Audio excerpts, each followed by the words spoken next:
أكرمنا ربي وعلمنا ومن العلم النافع زدنا ومن العلم النافع زدنا. بسم الله والحمد لله والصلاة والسلام على رسول الله وعلى آله وأصحابه ومن اتبع هداه وما توفيقي إلا بالله عليه توكلت وإليه أنيب أما بعد. Donc on continue nos durous sur cette science très importante qui est la science de Balara.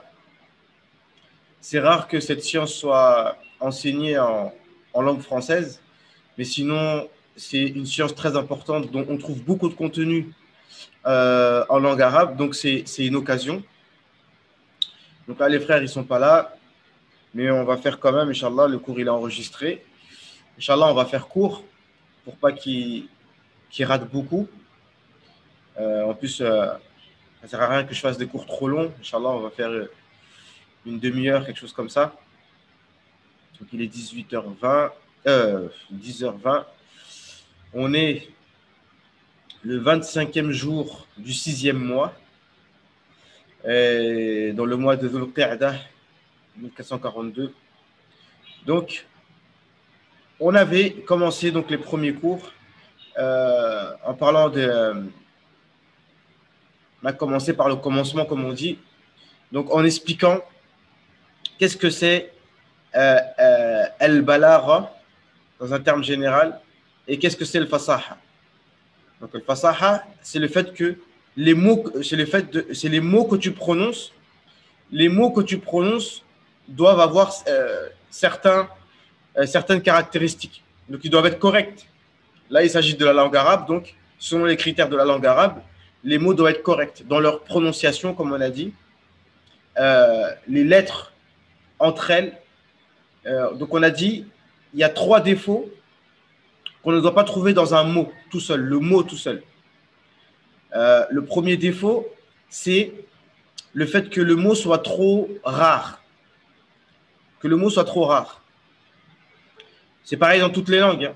Bon, ici, c'est dans la langue arabe, mais celui qui va décréter est-ce que le mot est rare ou pas, c'est ceux qui sont le critère, c'est-à-dire la référence par rapport à ça, c'est la parole des Arabes. C'est-à-dire, ce n'est pas un mot qui est rare pour n'importe qui. Deuxième chose, il faut qu'il soit correct au niveau de la conjugaison. Ici, on parle de conjugaison au niveau du mot, c'est-à-dire que, voilà, donc les exemples, il faut connaître la langue arabe pour les connaître, mais par exemple, le mot, tu sais, bi'a, ba'a, yabi'u, c'est vendre.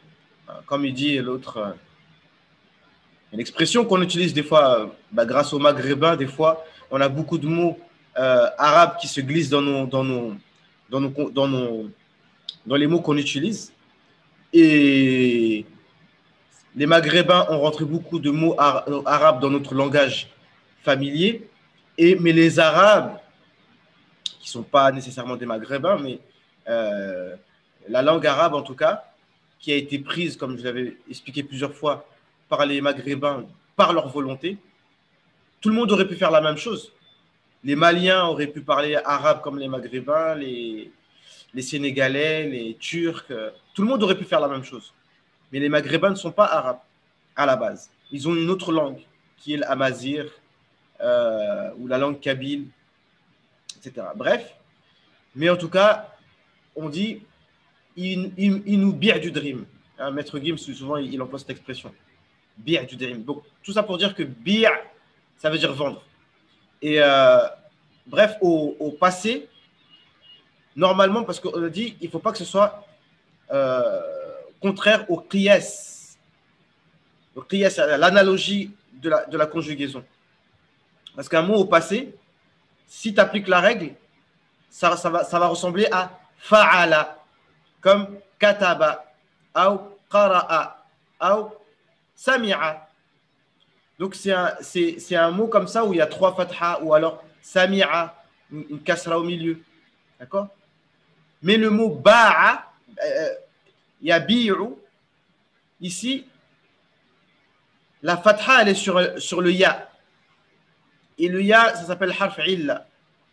Et quand le harf illa, il y a une fatha dessus, une haraka dessus, et que la lettre qui est avant a une fatha, alors le ya se transforme en alif. Le ya se transforme en alif. Donc au lieu de dire baya'a, tu vas dire ba'a au passé. Il a vendu. Ba'a shay'an. Voilà, ça c'est évidemment, là on parle de rhétorique arabe. Pour pouvoir parler de manière éloquente, eh bien, il faut connaître la conjugaison, il faut connaître la grammaire et il faut avoir un vocabulaire riche. C'est normal. Et pareil dans toutes les langues. Si tu as un vocabulaire riche et si tu ne te trompes pas, tu ne dis pas d'écheval, d'accord? Et bien là, tu pourras, parce que tu ne peux pas être convaincant si tu parles en faisant des fautes. Par exemple, tu fais des fautes de français. Et puis même nous, ça nous arrive, même si on est né en France, d'accord? Donc, ça, c'était la chose qu'on avait vue. Fasaha au niveau On avait fini, en fait, sur le mot. D'accord? On avait dit qu'il ne soit pas trop rare, qu'il n'y ait pas d'erreur dans la conjugaison. Et le troisième, c'était quoi? De toute façon, on va reprendre. Donc, maintenant, l'éloquence dans la phrase. D'accord? Le mot tout seul, donc il y a ces trois choses. Donc la conjugaison, ça concerne que le mot tout seul. Mais on va voir que quand on parle de la phrase, là, on va parler de la grammaire. Parce que la grammaire, elle commence avec deux mots. D'accord? Parce que la grammaire, le nahu, c'est comment on assemble deux mots entre eux. Donc, voilà. Donc, on avait commencé à dire que la phrase, il y a 4 défauts qu'il ne doit pas avoir dedans. Donc, tadafur al-kalam, donc les mots entre eux. Ensuite, da'fu ta'lif, donc les mots, quand tu les assembles entre eux, da'fu ta'lif, ça c'est par rapport à la grammaire justement. C'est-à-dire qu'il ne faut pas qu'il y ait de faute de grammaire. At-ta'qid, c'est le fait que ce soit trop compliqué. C'est-à-dire qu'il n'y a pas de faute de grammaire, mais tu as assemblé les mots d'une telle manière qu'on a du mal à comprendre ce que tu es en train de dire. Tu as inversé les mots, etc. Et le mot ta'qid, dedans on entend un mot qu'on a l'habitude d'entendre qui est aqida. D'accord? Et le mot aqida, en fait, dans la langue française, il renvoie à la même chose. Parce que quand tu dis un contrat, al-aqida, on peut traduire par contrat. D'accord? Et quand tu dis contrat, qu'est-ce que tu entends dans le mot contrat? Tu entends le mot contracter. D'accord? Tu as serré quelque chose. Comme tu as fait un nœud. D'accord? Quand tu contractes tes muscles. Donc, al-taqid, c'est quelque chose qui est compliqué. C'est comme si tu fais un nœud, en fait. Et donc, la phrase est trop compliquée. Et quatrièmement, et en plus, il faut que les mots que tu es en train d'assembler soient, selon la condition d'avant, comment ça s'appelle, que le mot soit fasih avec toutes ces conditions. Donc, tanafur al-kalimat, an yakun al-kalam, thaqilan ala lisan. Que la phrase soit dure à prononcer. Écoutez cette phrase. وَقَبْرُ حَرْبٍ بِمَكَانٍ فَقْرٍ وَلَيْسَ قُرْبَ قَبْرِ حَرْبٍ قَبْرٌ. Donc ça c'est une phrase en arabe qui dit وَقَبْرُ حَرْبٍ بِمَكَانٍ فَقْرٍ. قَبْرُ حَرْبٍ, la tombe d'une personne qui s'appelle Harb. Bimakanin faqrin, dans un endroit, on va dire, éloigné. D'accord? Walaysa qurba qabri harbin qabrun. Il n'y a pas à proximité de la tombe de celui qui s'appelle Harb, il n'y a pas d'autre tombe. Ça veut dire il a une tombe isolée dans un endroit éloigné. Donc vous voyez ici que les mots entre eux sont durs à prononcer. En fait, ils ont dit que la deuxième partie, ici, du poème, on dit que, bah, on peut tous le tester, tu ne peux pas le dire 3 fois d'affilée sans que ta langue s'emballe. D'accord? C'est comme en français, un chasseur sachant chasser doit savoir chasser sans son chien. D'accord? Voilà, vous voyez que c'est des phrases compliquées. Donc, celui qui dit une phrase comme ça, lui-même, il se met dans la difficulté et aussi celui qui l'écoute, il va être perturbé. Donc, ce genre de phrases dont déjà les mots et les phrases entre elles, on les associe, parce que chaque mot tout seul, il n'y a pas de problème. Qabrun, harbun, faqrin, qabrun, qurba, c'est pas le problème. Mais le problème, c'est quand les mots sont associés entre eux. Donc, un autre défaut, c'est c'est-à-dire le mot en lui-même. Le mot en lui-même, la phrase, je veux dire, il ne faut pas qu'il y ait de faute de conjugaison. An yakuna al-kalam murakkaban ala asas nahwi ضعيف. وهذا يعرف بدراسة النحو ومعرفة الخلاف في مسائله. Donc ici, soit tu as fait une faute carrément dans le nahw,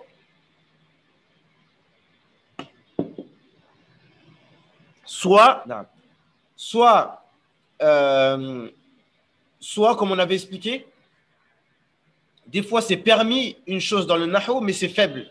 D'accord? وهذا يعرف بدراسة النحو ومعرفة الخلاف في مسائله. Donc comme je vous ai dit, en fait la science de Balara, normalement c'est fait pour quelqu'un qui a déjà quand même des bases dans la grammaire, la conjugaison, qui a du vocabulaire. Voilà, mais là c'est juste une introduction. Un autre défaut, donc le troisième défaut, c'est at-ta'qid, comme on a dit. An yakuna al-ma'na maqsoud min al-kalam khafiyan ghayra wadih. Ça veut dire que tu n'as pas fait de faute dans la grammaire, mais comment dirais-je, la phrase, tu l'as construite de manière compliquée. والسبب في الخفاء المعنى إما الألفاظ وإما المعنى نفسه. Donc, le fait que le son ne soit pas clair, soit c'est les mots que tu as employés, soit le sens des phrases, des mots entre eux. التعقيد اللفظي أن يكون بسبب تقديم والتأخير يؤدي إلى خفاء المعنى. Donc tu inverses des mots de sorte à ce que la phrase ne soit plus compréhensible. Un exemple, ما قرأ إلا واحدا زيد مع كتاب أخيه. Il veut dire par là, من هذا المثال يعني غير واضح. Il veut dire ما قرأ زيد مع أخيه إلا كتابا واحدا. Donc Zayd n'a lu avec son frère qu'un seul livre. ما قرأ زيد مع أخيه إلا كتابا واحدا. Et lui, comme il a dit, ما قرأ إلا واحدا زيد ما قرأ إلا واحدا زيد مع كتابا أخيه. عجيب. نعم. Et donc, ça c'est au niveau des mots.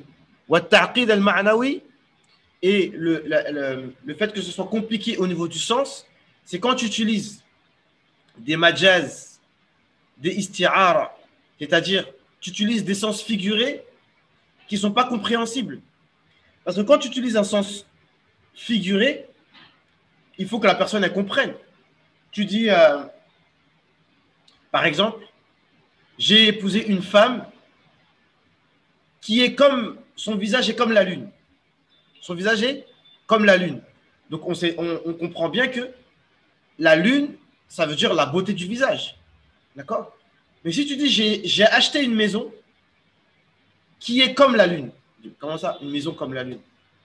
Et qu'est-ce que tu veux dire par là? Que ta maison, elle est belle, que ta maison, elle est... Tu vois, on ne sait pas ce que tu veux dire. On ne t'a pas interdit d'utiliser des sens figurés, mais il faut que ce soit compréhensible. Non. أن يكون بسبب استعمال مجازات وكنايات غير مفهومة المعنى فيقول أحدهم اشتريت برقا j'ai acheté un éclair. Donc si tu dis j'ai acheté un éclair, pas un éclair au chocolat, tu sais, un tonnerre. Normalement, ça c'est un mot qu'on utilise pour un cheval qui est très rapide. وهو يقصد مثلا بيتا. Mais lui, il veut dire par là j'ai acheté une maison. Donc ce ne sera pas clair. نعم. ويقول فلان احمر وجهه. Un tel, son visage est devenu rouge. وهو يقصد أنه حزين. Et il veut dire par là que il est triste. Normalement, quand on dit son visage est devenu rouge, soit parce qu'il était, comment ça s'appelle, il avait honte, ou soit parce qu'il était énervé. Mais quand quelqu'un est triste, en général, on ne dit pas que son visage est devenu rouge. Donc ça, on a fini avec fasahatu al-kalam. Donc il y a ces quatre choses. Je vous ai dit, c'est un peu technique. C'est un peu technique, il y a plein de choses à retenir. À la base, les gens, ils pensent que fasaha, on va prendre du plaisir, on va entendre des belles phrases, on va apprendre à bien parler, etc. Oui, mais derrière ça, il y a beaucoup de choses techniques. Et justement, en fait, moi, quand j'étudie et je révise cette science-là, en fait, ça me motive, bien sûr, à plus faire attention comment je m'exprime, et ça me motive plus à préparer ce que je dis et à écrire ce que je dis. Parce que vous savez que nous, j'allais dire un défaut des gens du Khurouj, mais ce n'est pas vraiment un défaut. Mais nous, on nous a toujours appris depuis le début que lorsqu'on fait un discours, jamais tu viens avec une feuille pour parler. C'est vrai, on nous a toujours appris ça. Moi, la toute première fois que j'ai fait un Khurouj et qu'on m'a dit que tu vas faire le discours, donc j'ai commencé à prendre ma feuille, à prendre des notes, à écrire des choses pour me préparer à venir devant les gens et à lire ce que j'ai préparé. Et l'émir, il m'a dit, qu'est-ce que tu fais là? Il dit, je prépare mon discours. Je dis, non. Tu prépares rien, tu n'écris rien du tout. Tu parles avec ton cœur et voilà, et c'est comme ça que ça se passe. Mais ça, encore une fois, ils n'ont pas tort sur le principe. Ils n'ont pas tort sur le principe parce que l'éloquence, c'est ça. Et l'éloquence, elle est surtout dans le khitab. Et le khitab, c'est le fait de parler. L'écriture, c'est encore autre chose. Si tu veux écrire un livre, il n'y a pas de problème, tu es obligé de l'écrire. Tu écris un livre. Mais quand tu écris un livre, c'est pas le même. Le discours, il n'est pas. C'est pas le même contenu, en fait. Quand tu écris et quand tu parles. Le parler, c'est une chose, l'écrire, c'en est une autre. Et lorsqu'on essaye de retranscrire un langage écrit en parler, ça fait bizarre. Ça fait bizarre. C'est pour ça que même celui qui écrit un discours et qui veut le faire dans une khutbah, il doit beaucoup s'entraîner à le faire. Et les Égyptiens, ils sont vraiment experts sur ça. Vous savez bien qu'ils font toujours leur discours sans feuille, sauf celui qu'on a vu l'autre fois, Ahmed, le vendredi où on avait été. Ça, c'est une exception. Normalement, les Égyptiens, ils font jamais ça. Et quand quelqu'un il lit, c'est un peu lourd, en fait, tu vois. Parce qu'il dit des choses que lui-même, en fait, c'est facile, en fait, de prendre une feuille et de lire devant les gens. Tu vois. Mais si le même contenu, tu le fais de ta tête, ça n'a rien à voir au niveau de l'effet. Parce qu'on a dit que le but de Balara, c'est d'avoir un effet sur les gens. Et quand toi, tu as pris la peine de mémoriser des phrases, des hadiths, des paroles, des formules, et que tu les dis comme ça devant les gens, eh bien, non seulement les gens le ressentent, mais c'est vrai. Ça veut dire que cette phrase que tu es en train de dire, elle est ancrée en toi. Si maintenant, moi, j'ai envie de vous exprimer n'importe quoi, en fait, j'ai envie de parler d'un sujet, n'importe lequel, j'ai envie de vous faire aimer Allah, de parler de la grandeur d'Allah, qu'est-ce qui m'a empêché de mémoriser des poèmes sur la grandeur d'Allah? Pourquoi je ne l'ai pas fait?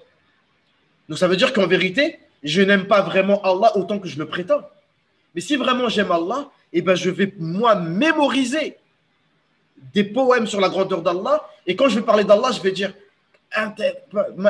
ceci, cela, ceci, cela. Et les personnes en face, elles vont être touchées. Elles vont dire, oh, regarde ce beau poème qu'il a mémorisé, tellement ça l'a touché. Parce que la mémorisation, en fait, elle est basée en premier lieu sur l'effet que la chose et l'amour que tu as pour cette chose. Et Isa alayhi salam, il a dit une parole qui répond à la... Souvent, les gens se posent la question, comment je fais pour mémoriser? Ben, la première chose, c'est qu'il faut que tu aimes la chose que tu mémorises. Comme le Coran. Comment je fais pour mémoriser le Coran? Eh ben, il faut aimer le Coran. Et Isa alayhi salam, il a dit, celui qui m'aime retiendra ma parole. Celui qui m'aime retiendra ma parole. Et l'imam Bukhari, il a dit, on lui demandait comment tu faisais pour mémoriser, il a dit un nazar bi im'an. Lorsque je regarde et je lis quelque chose, je suis hyper concentré. Et si on est hyper concentré, bi iznillah, et avec l'aide d'Allah, et ben Allah il nous fait mémoriser rapidement. D'accord? Donc, pourquoi je disais ça? Parce que le fait mais malgré ça, mais rien ne t'empêche, toi, de mémoriser des choses, mémoriser des hadiths, mémoriser des versets, mémoriser des poèmes et des belles paroles. Parce que c'est ça le but, c'est de dire des belles formulations. D'accord? Et que tes formules soient conformes à tout ce qu'on va étudier ici.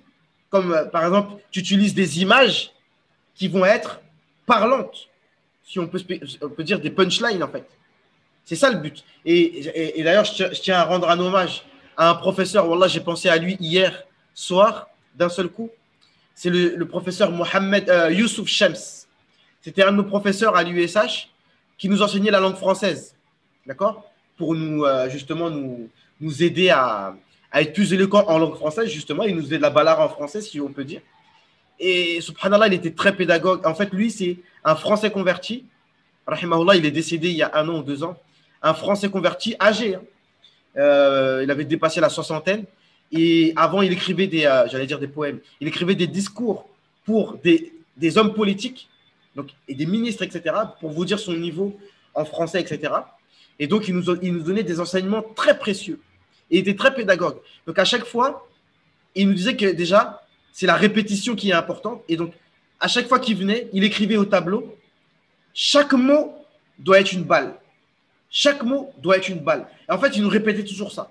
C'est-à-dire que quand on parle, lorsqu'on fait un discours, chaque phrase et chaque mot qu'on dit doit être une balle, comme il a dit.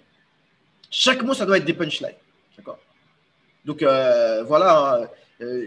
Moi, je dis ce qui me vient à l'esprit. Hein, donc, là, on est entre nous, même si c'est sur Internet, moi, je n'ai pas à me cacher. Enfin, j'écoute pas de rap, mais on a tous grandi dans ça. Ce que je veux dire, c'est qu'un rappeur efficace, c'est quelqu'un qui laisse aucun déchet, en fait. D'accord? Je ne veux pas donner des conseils pour ceux qui écrivent des textes, mais le problème, c'est que quand quelqu'un écrit un texte et qui dit, bon, allez, dans mon 16 mesures, allez, je vais mettre 2-3 punchlines qui vont être fortes, et puis le reste, je vais faire du remplissage. Parce que des fois, les poètes ou les rappeurs ou ceux qui écrivent, ils font du remplissage. Ils disent, bon, allez, il faut que j'écrive quelque chose. Non. Celui qui est efficace, il faut qu'il fasse en sorte que chaque phrase soit un monument vivant. Vous voyez ce que je veux dire? Et les poètes arabes, avant, c'était comme ça. Ils écrivaient leurs poèmes pendant des mois. C'est pour ça que ça donnait quelque chose. Vous savez que ça se rapprochait du Coran. Hein? C'est-à-dire quand on nous dit que le Coran, il a comment dirais-je? Le Coran a, je ne sais pas quel terme employer, il a surpassé tout le monde. Et il a, je ne sais pas comment on dit, ajaza. Je ne sais pas comment on dit un mot correct. Il a subjugué tout le monde. Hein? Subjugué, j'allais dire la même chose. Allahu Akbar, subjugué, naam. Donc c'est un mot qu'on comprend. Il a subjugué tout le monde. Malgré que à l'époque où le Coran est descendu, les Arabes étaient au plus haut degré d'éloquence et pour cause. Si on entend leurs poèmes au niveau des critères d'éloquence, ils étaient arrivés au top. Mais le Coran, il les a tous surplombés. D'accord? Mais ils étaient arrivés au top. de ce qu'un être humain peut faire, en fait. OK? Et donc, ce que je voulais dire, c'est quoi? Moi, j'ai un peu perdu le fil. Mais, bref, en fait, ça me motive comment ça s'appelle, à écrire et préparer. Donc, je disais, il faut préparer, d'accord, ces discours. Rien ne t'empêche de le faire en amont, d'accord, de façon à ce que quand tu vas parler, voilà, je disais que celui qui écrit et qui s'exprime, eh ben, il faut qu'il ait aucun déchet. Donc maintenant, et on va voir parmi les conditions, c'est que un discours doit être, plus c'est concis en général. Quand c'est concis, ça fait plus d'effet. Parce que si maintenant, voilà, les gens en plus, ils aiment les contenus courts. Tu fais un truc de 5 minutes. Mais dans ces 5 minutes-là, tu les as tellement travaillés que tu as donné toutes les informations que tu aurais pu donner en 1 heure. Tu aurais pu donner en 1 heure. Mais des fois, dans certains contextes, c'est bien aussi d'allonger. D'accord? C'est pas une règle fixe. Ça dépend du contexte. En général, dans l'enseignement, d'accord? Dans l'enseignement. Et encore, hein, être concis, c'est bien aussi. Vous voyez, les Mauritaniens, eux, leur doulou, ça ne dépasse jamais 10 minutes. En réalité, tout ce que je vais vous dire en 1 heure, c'est vrai qu'en réalité, je peux vous le dire en 5 minutes. Il n'y a pas de problème. Mais par contre, après, ça implique que vous, c'est une autre méthodologie. Ça veut dire, ces 5 minutes-là, le texte que je vais vous dire, vous l'apprenez par cœur et les informations que je vous ai données, vous les apprenez par cœur. D'accord? Et en réalité, moi, personnellement, je trouve que c'est mieux. C'est mieux que ce que je suis en train de faire là, en fait. Mais bientôt, Inch'Allah, on va…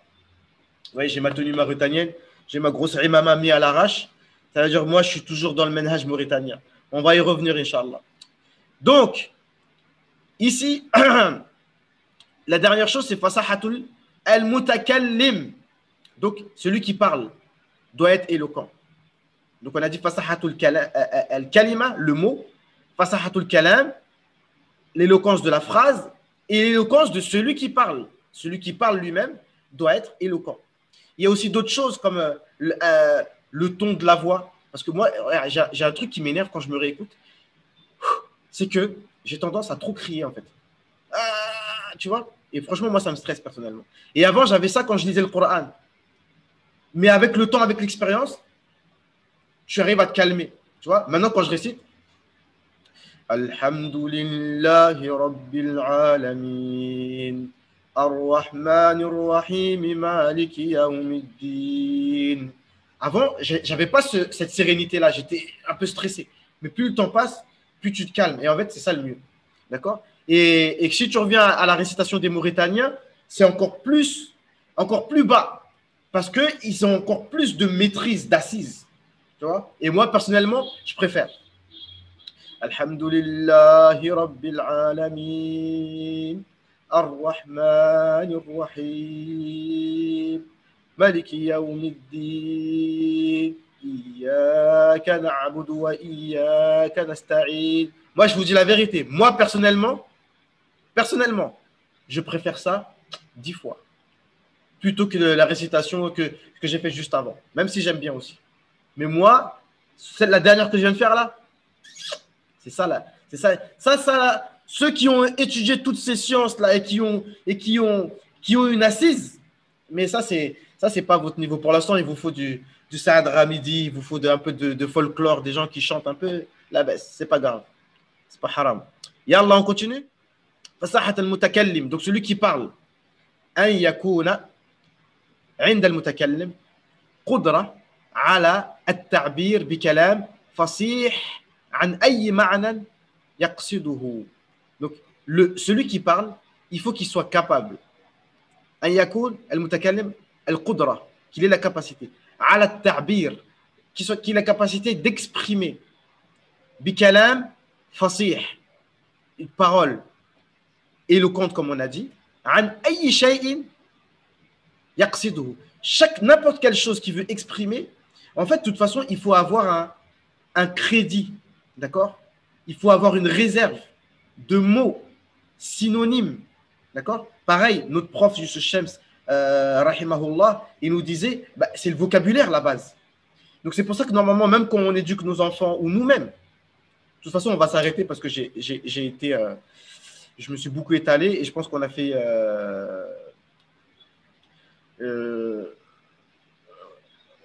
voilà, le vocabulaire. C'est-à-dire que ton fils, quand il parle, une fois qu'il a acquis des mots, ça dépend de son âge, 7 ans, 8 ans, 10 ans, il dit Papa, Abi, passe-moi de l'eau s'il te plaît. Ok, maintenant cette phrase, elle est acquise. Donc maintenant, cette même phrase, il faut exiger de lui. Et je disais le vocabulaire. C'est très important pour nous tous. Hein. Même en français, c'est important. Parce qu'en fait, plus tu as du vocabulaire, on peut dire que même ton intelligence, en fait, elle augmente. D'accord? Ton intelligence, elle augmente. Wallah, c'est vrai. C'est-à-dire, il y a des études qui relatent que... Attends, il y a un truc. Voilà. Il y a des études qui montrent que dans le 93, le nombre de mots, de vocabulaire que les enfants ont est très faible. Un nombre, je ne sais pas combien. Mais que dans les beaux quartiers, dans le 16e, etc., eh ben, ils ont beaucoup plus de mots. Et ça, c'est un vrai problème. Alors, il y a une dame, je vais vous mettre c'est une vidéo de 5 minutes. C'est une dame égyptienne, en fait, une oustaza. Bon, elle n'a pas de hijab et tout, mais en fait, elle est spécialiste de la langue arabe et tout, mais elle explique un truc hyper important. Et là, je vais vous le dire parce que c'est très important. Et ça, je vais le traduire parce que c'est quelque chose de très important ce qu'elle dit. Écoutez bien.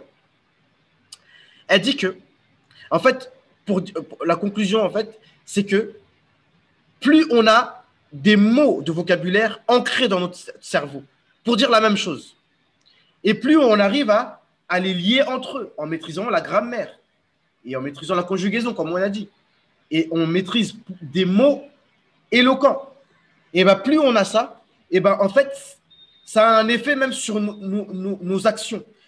Parce qu'en fait, même la violence, elle est due à quoi? Elle est due au fait qu'on n'arrive pas à exprimer les choses, alors on devient violent. Vous voyez un peu? Alors que si on sait exprimer les choses, on arrive à se comprendre. Et même les divergences entre les gens, entre les musulmans, d'accord? Les divergences de jurisprudence, etc.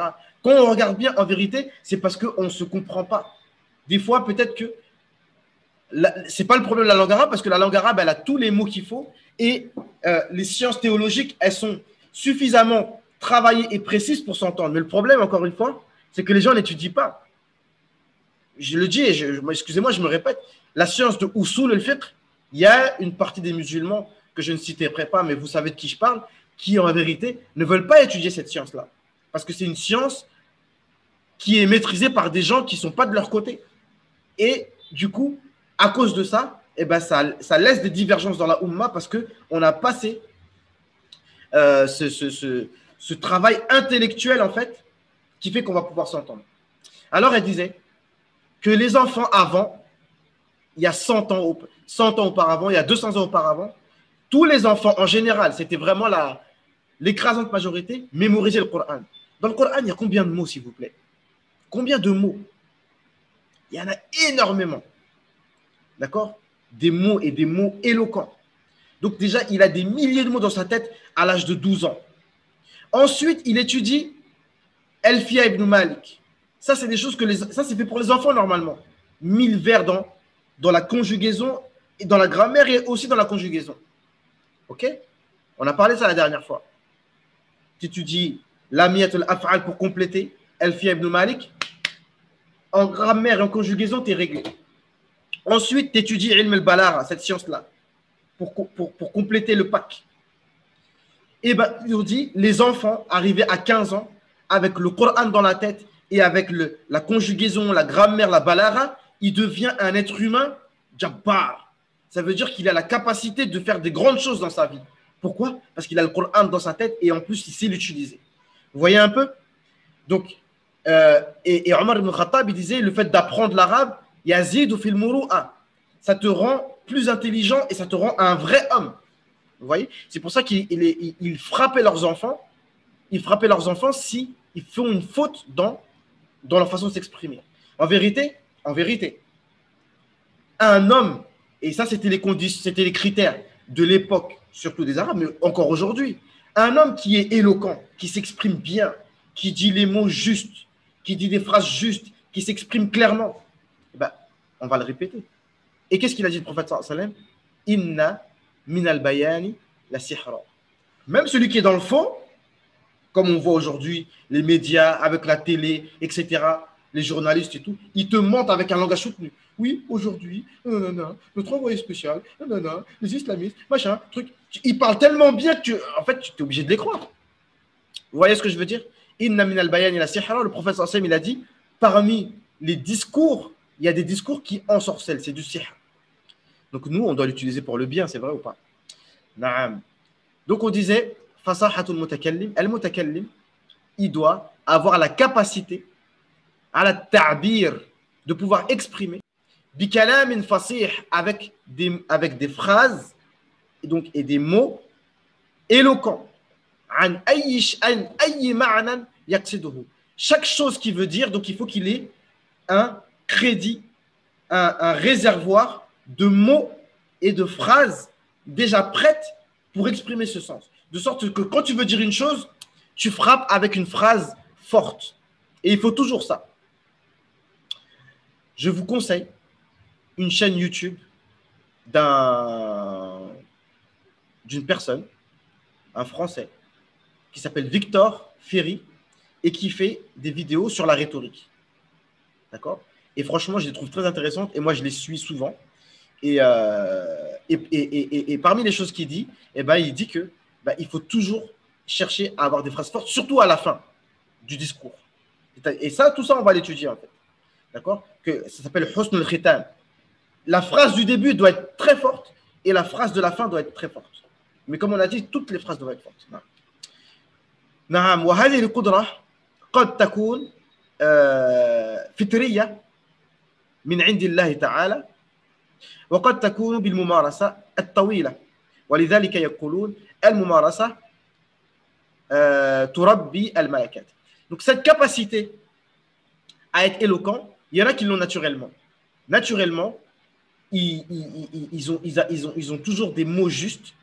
Ils arrivent à parler clairement, de manière concise. Ils ont l'éloquence de manière naturelle. Et d'autres qui ont besoin de travailler. C'est comme tout. C'est comme le foot. Il y en a naturellement, ils savent se placer, ils savent voilà, mettre des petits ponts, ils savent éviter les gens. Le problème dans le foot, donc moi, juste une petite parenthèse, hein. Dans le foot, c'est qu'on ne nous apprend jamais à être technique. Soit tu l'as, tant mieux, et on te met en avant, soit tu ne l'as pas. Alors que dans le sport de combat, on t'apprend tout. Attention, place-toi comme ça, fais comme ça, fais comme ça, fais comme ça. Chaque mouvement, on te l'apprend. Tu mets tes jambes comme ça, le jeu de jambes, c'est comme ça, tu vois. Mais dans le foot, on ne t'apprend pas à être technique. On te fait des entraînements, mais on ne t'apprend pas à te placer pour faire un contrôle orienté, à te placer pour faire un crochet. Bref, c'était une parenthèse. Mais ces choses-là, elles sont importantes parce que dans la vie même aussi, toute chose s'apprend en fait. D'accord les frères? Al-Balara, donc là maintenant, on va définir Al-Balara. D'accord? Al-Balara, huwa al-wusul ila al-intiha. C'est le fait d'atteindre le but jusqu'à la fin. Yablourou, ça veut dire j'ai atteint mon objectif. D'accord? Balar. Donc, ensuite, on disait Al-Balara, c'est le fait d'atteindre. Oui, je suis revenu. Non. C'est le fait d'atteindre son but. D'accord? Non. Wastilahan sifatun takunu fil mutakallim sifatun takunu fil mutakallim fil kalam wal mutakallim. Donc al-balagha, donc istilahan, non. Donc on a repris là, on s'est arrêté là donc. La balara, c'est une sifat qu'il y a dans la parole et dans le mutakallim. Donc, on connaît le mutakallim. Hein? Le mutakallim, donc, celui qui parle. Là, ça, c'est le jargon du teblir. Et le mutakallim, celui qui parle dans la jaoula. Non, celui qui parle. Ce que je voulais dire aussi, c'est que, encore une fois, les gens enfin, Cheikh Mohamed Ilyas, c'était un savant et il connaissait toutes ces terminologies des sciences islamiques, le bayan, qu'on va voir, d'accord? Parce que le bayan, c'est la science, comme on va voir après. Ici, pour l'instant, on va parler de ilm al-ma'ani. Mais le bayan, c'est le fait de dire une chose de manière claire. On va voir hein, la différence entre ilm al-ma'ani et bayan. Mais le bayan, c'est le fait de dire, en fait, c'est la différence entre Zayd est courageux et le fait de dire Zayd est un lion. C'est ça, ilm al-bayan. C'est-à-dire la même chose. Par exemple, tu dis Allah est celui qui contrôle tout. D'accord? Je ne vais pas rentrer dans des polémiques, mais là, c'est la science pure et dure, là, maintenant. Allah contrôle tout. La phrase, elle est claire. Mais si je dis Allah Azza wa Jal خلق السماوات والأرض في ستة أيام ثم استوى على العرش. Allah Azza wa Jal a créé les cieux et la terre en 6 jours et ensuite il s'est établi sur le trône. Lorsque je dis ça, ça c'est du bayan. C'est-à-dire que tu as dit une chose que tu aurais pu dire de manière plus simple, mais tu l'as dit d'une manière qui frappe encore plus l'esprit. C'est tout. D'accord? Et ça le bayan. Donc là, et le but, c'est de créer un effet chez les personnes qui t'écoutent. Ici, donc, il y a 2 parties. Balaghatul kalam, c'est-à-dire que la phrase que tu emploies, il faut qu'elle soit éloquente. Et le balaghatul mutakallim, et celui qui parle doit être éloquent. Donc, balaghatul kalam, an takuna mutabiqan, yani munasiban, lihal al-mukhatab, wal maqam, ma'a fasahatihi. Donc, tout ça, c'est des définitions qu'il faudra apprendre par cœur, en fait. Vraiment, vraiment, vraiment, je vous le conseille. Et pour moi-même, hein, vous avez vu, j'ai oublié le 3. Il y a des trucs que j'ai oubliés, en fait. Donc, nous tous, on est tous dans le même bateau. Moi, j'ai étudié, alhamdoulilah, je vous transmets. Et voilà, j'espère pas vous dire des bêtises, mais alhamdoulilah, les choses, elles sont claires. Mais l'essentiel, en vérité, c'est d'apprendre. C'est pas de. Moi, j'ai un défaut, c'est que je parle trop, et même dans la formation que j'ai fait, d'ailleurs, je sais pas, il y a pas que moi, hein. C'est pour ça que les Mauritaniens, ils ont une bonne méthode, c'est qu'ils parlent pas beaucoup. Le dars que j'ai fait là, ils vont le faire en 10 minutes. Mais il y a que les Mauritaniens qui font ça. Et les Éthiopiens aussi, les savants d'Éthiopie. Sinon, dans le monde entier, les gens, ils parlent. Le prof, il parle 1h30. Qu'est-ce que l'élève, il apprend? Tu perds le temps des gens. Wallah, c'est vrai. Wallah, les profs, c'est-à-dire, ils nous prennent notre temps et au final, on voit qu'on n'a rien avec eux. Alors que si tu fais 10 minutes, tu dis voilà ça, tu vois le tableau là qui est là, vous l'apprenez par cœur et vous le comprenez. Bref, ici, il faut l'apprendre par cœur. Un yakuna mutabiqan lihal. Donc, la parole que tu vas dire, il faut qu'elle soit conforme avec le hal de ceux à qui tu parles. Donc, il faut savoir à qui tu parles. Soit conforme avec ceux qui parlent et el maqam aussi. C'est-à-dire, c'est quoi la situation? Est-ce que c'est une situation de tristesse? Est-ce que c'est une situation de joie? D'accord? Est-ce que c'est une situation est-ce que les gens à qui tu parles, ils connaissent déjà le sujet? Ou alors est-ce qu'ils sont nouveaux? Est-ce qu'ils sont intelligents? Est-ce qu'ils sont pas intelligents? D'accord? Donc c'est ça. C'est ça le balagha. An yakuna mutabiqan, yani munasiban, lihal al-mukhatab wal maqam ma'a fasahatihi. Et que les mots que tu emploies soient éloquents, comme on a dit. فحال الذكي يختلف عن حال الغبي. Donc si tu parles à quelqu'un d'intelligent, tu vas pas parler comme quelqu'un qui est bête. Ou al-ammi, les gens de la masse, comme on dit. Donc les gens de la masse, faut leur expliquer beaucoup plus doucement et il faut répéter. Donc là, il n'y a pas de mal à répéter. ومقام الفرح يختلف عن مقام الحزن. Donc si on est dans une situation de joie, c'est pas comme dans une situation de tristesse. Vous connaissez l'exemple, quelqu'un un imam, il vient pour faire un mariage, d'accord, il récite أعوذ بالله من الشيطان الرجيم يا أيها النبي إذا طلقتم النساء فطلقوهن لعدتهن وأحصوا العدة واتقوا الله ربكم. Par exemple, les paroles d'Allah subhanahu wa ta'ala, mais là, quand quelqu'un il se marie, tu lui récites des versets du divorce, c'est pas adapté, d'accord? فالبلاغة نعم فالبلاغة الكلام لها شرطان. Donc la, la parole, pour qu'elle soit éloquente, elle a deux conditions. Mutabaqatul kalam li hal al-mukhatab ou al-maqam. Donc, comme on a dit, il faut que ça corresponde à la situation de celui à qui tu parles et la situation en général. Donc, les personnes, soit elles sont intelligentes ou pas, et la situation, soit une situation de tristesse ou autre. Deuxièmement, an yakuna al-kalam fasihan, que la parole soit éloquente. Wa kullu kalam baligh yakunu fasihan wa laysa al-aks. Donc, une parole, yani, bon là je peux pas dire en français, baligh, yani, kalamun baligh, ça veut dire que la parole, elle est adaptée à la situation et à ceux à qui tu parles, et elle est éloquente. Là, ça s'appelle kalam baligh. Mais une parole qui est fasih, ça veut dire les mots sont beaux, les mots sont bien choisis, la phrase est belle, mais qui n'est pas adaptée à la situation, alors elle ne sera pas baligh. Donc, il a dit, kullu kalam baligh yakunu fasihan, wa laysa al-aks. Donc, toute parole baligh est fasih, mais ce n'est pas toute parole fasih qui est baligh. Voilà.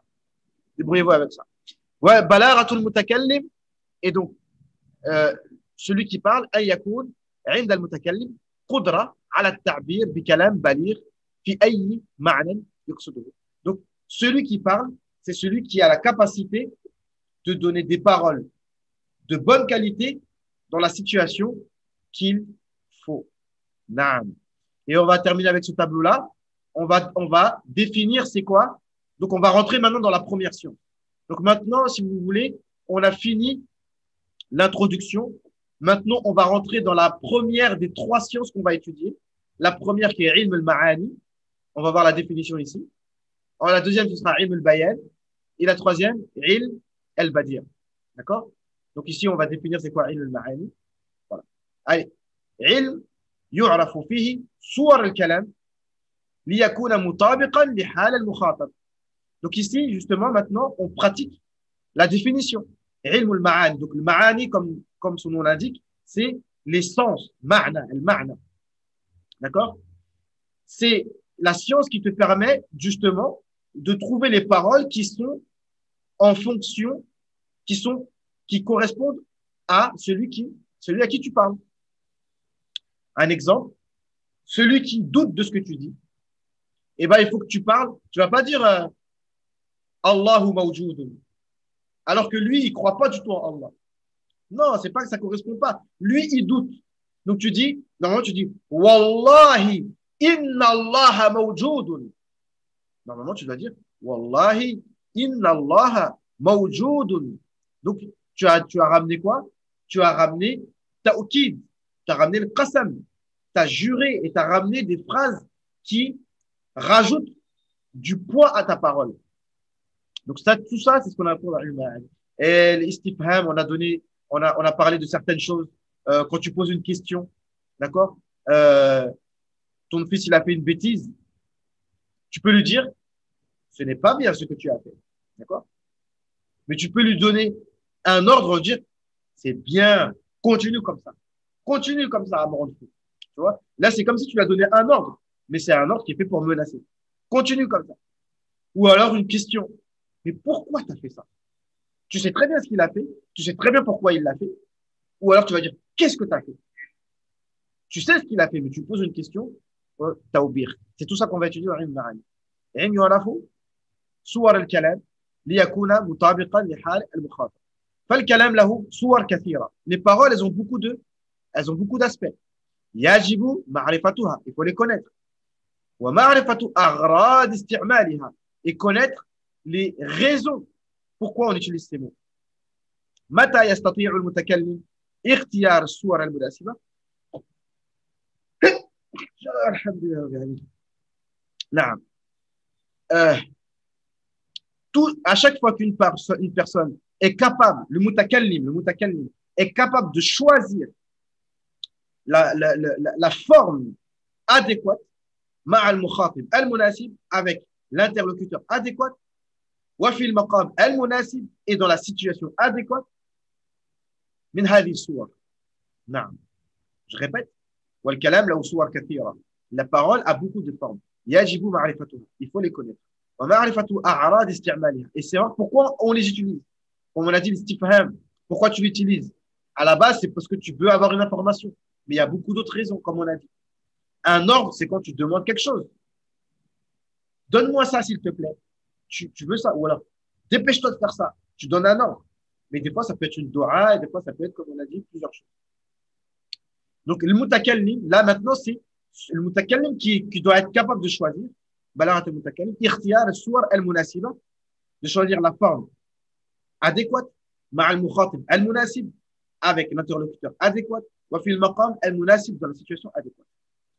Et parmi ces différentes formes, al-ijaz, wal-itnab, wal-taqdim, wal-ta'khir, wal-dhikri, wal-hazfi, tout ce qu'on a cité dans le premier dars, soit on va parler de manière concise, si la situation l'impose, soit on va parler de manière allongée, si la situation l'impose, soit on va rester entre les deux, soit on va inverser les mots pour une raison, soit on va enlever des mots parce que la personne elle sait déjà, ou alors pour différentes raisons qu'on va étudier, etc.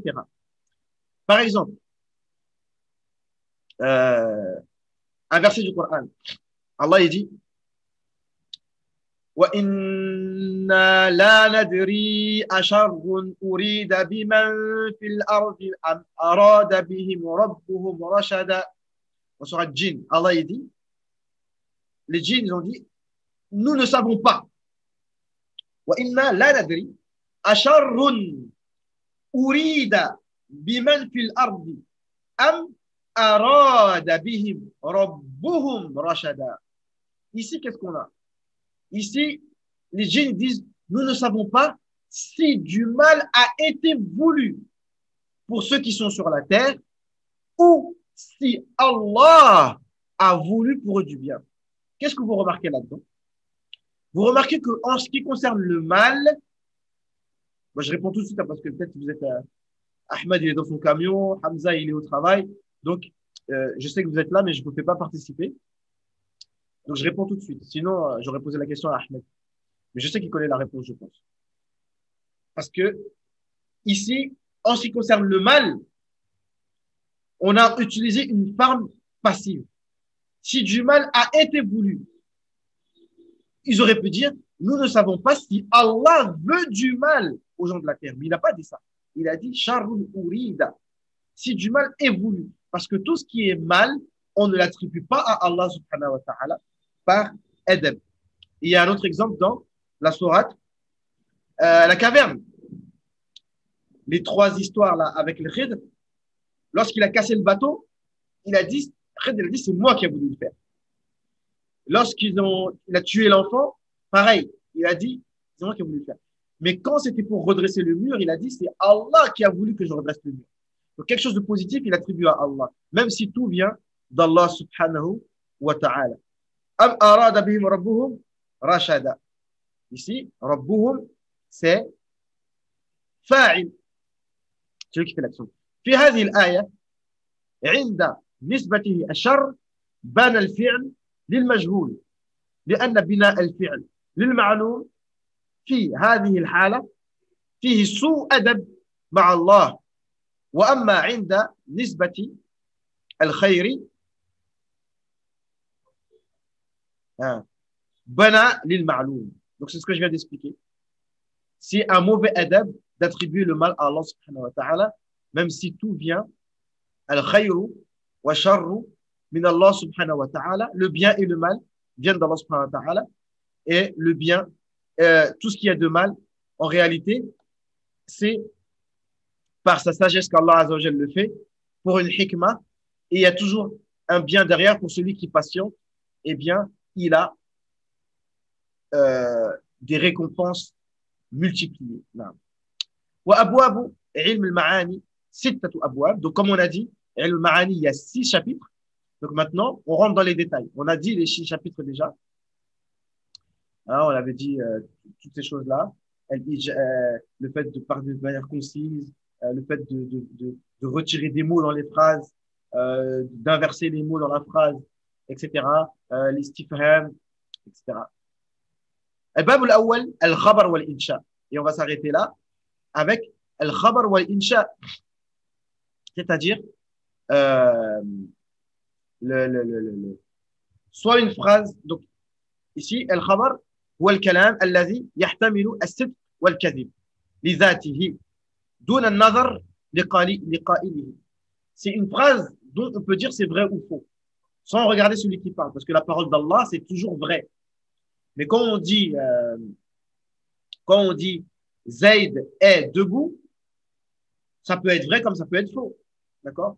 Mais si Allah dit que Inna al-abrara la fi na'im wa inna al-fujara la fi jahim, les pieux sont au paradis et les pervers, enfin les mécréants sont en enfer, c'est al-haq. Naam.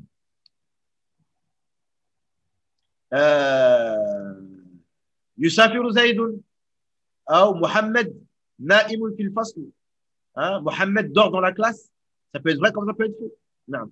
L'insha, l'insha c'est l'opposé. C'est une phrase dont on ne peut pas dire c'est vrai ou c'est faux. Si tu dis passe-moi du sel s'il te plaît, tu ne peux pas dire c'est vrai ou c'est faux. Va dans ta chambre, tu ne peux pas dire c'est vrai ou c'est faux. Non. والكلام الذي لا يحتمل الصدق والكذب. نعم. Comme اذهب, لا تخرج, ne sors pas, etc. نعم. Juste ça, comme on l'avait dit, والكلام ركنان. La parole, elle a deux, musnad wa musnad ilay. Donc maintenant, là, on est dans le khabar. D'accord? J'espère que je ne me suis pas trompé dans l'ordre.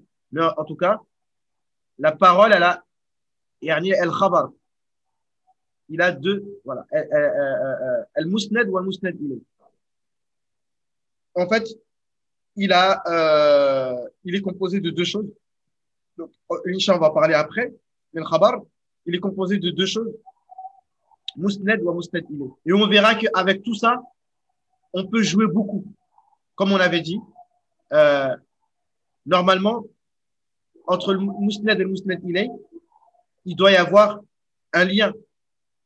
Zaydun na'imun, Zayd dort. Donc, ça veut dire que c'est Zayd qui est en train de dormir. Hein? Et quand on avait cité l'exemple, Allahu yatawaffa al-anfus. Allah prend les âmes.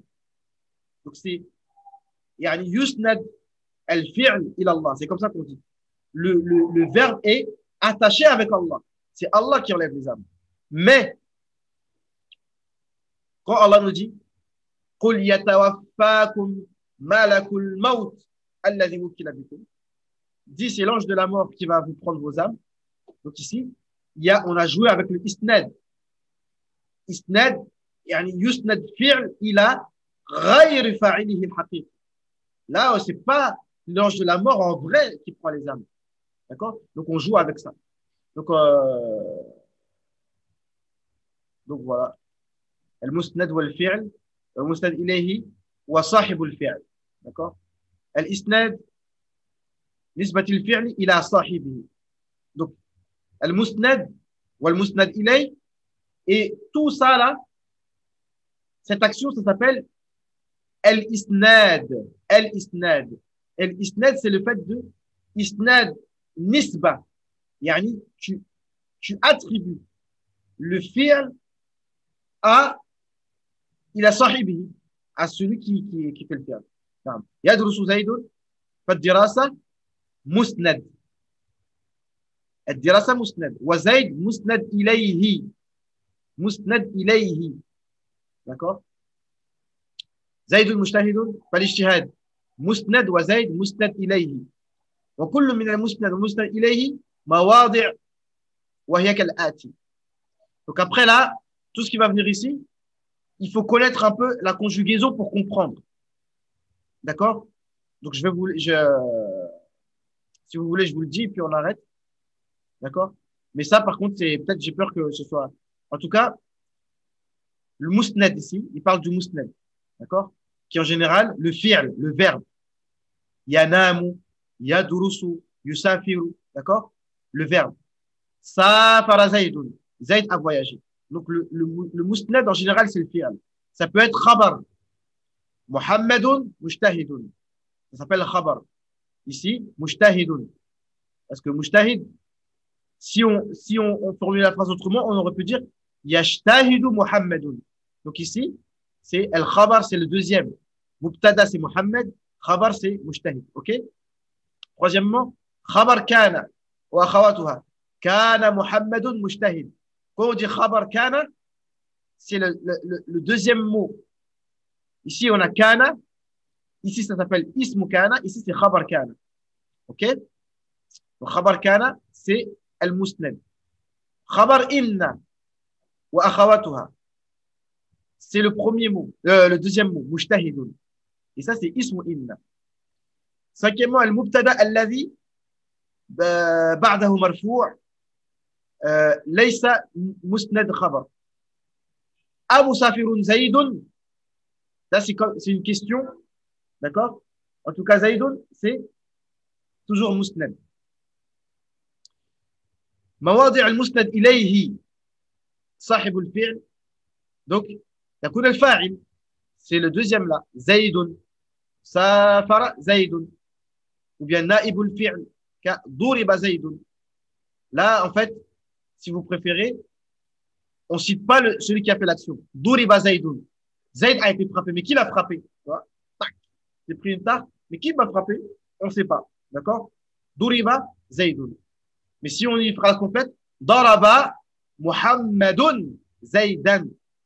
Mais là, comme on a retiré celui qui fait l'action, et ben bref, c'est ça. المبتدا الذي له خبر المبتدا الذي له خبر يعني ايوه le خبر du nom. Le mubtada, donc le contraire, c'est le premier mot. Muhammadun mujtahidun. Quatrièmement, الاسم اسم كان. Donc c'est la même chose avec ism kana. Tout à l'heure on a dit khabar kana, ici c'est ism kana, c'est le premier mot. Kana Muhammadun mujtahid. Wa ismu inna, tout à l'heure c'était khabar inna, c'est ismu inna, inna Muhammadan mujtahidun. Al marfu' alladhi yasuddu masad al khabar a musafirun zaydun. Donc quand on pose la question, voilà. Wa kullu man zada ala al musnad wal musnad ilay يسمى فضله أي ليس ركنا حال المفعول به.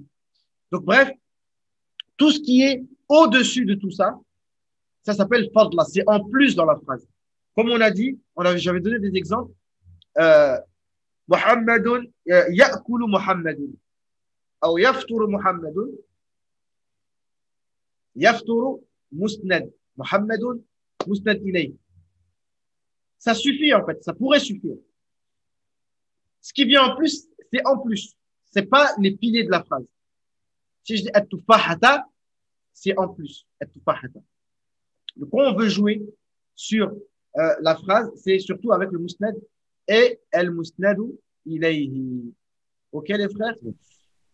Donc, on va s'arrêter là.